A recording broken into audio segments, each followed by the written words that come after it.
Allora, ci sono almeno un po' di occasioni più per il Milan, perché ha tirato più il Milan, ma la Roma qua è troppi spazi.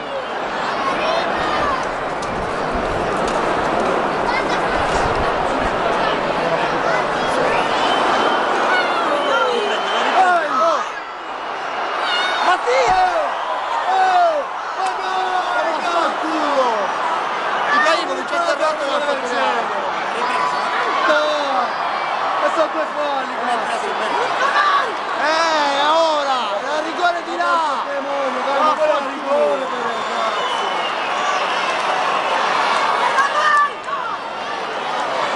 Fatto cazzo libero non tira prima. Rigore? Io l'ho visto giù.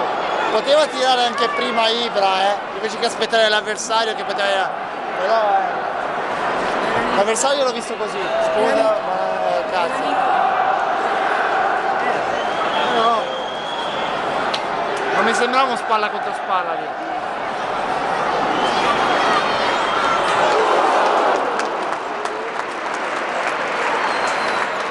Allora, preferisco perderla così come avete fatto prima.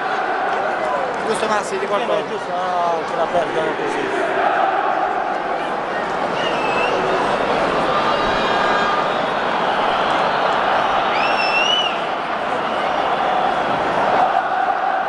Ecco, segno.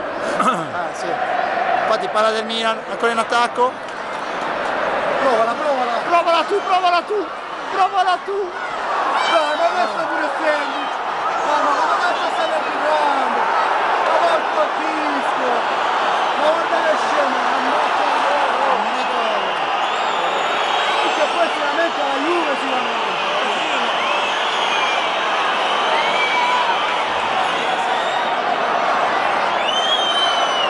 Ibra perché non gli ci fischia 2 rigori.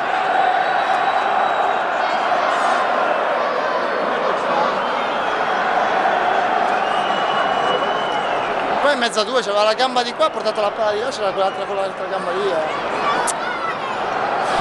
Vabbè, forza Milan.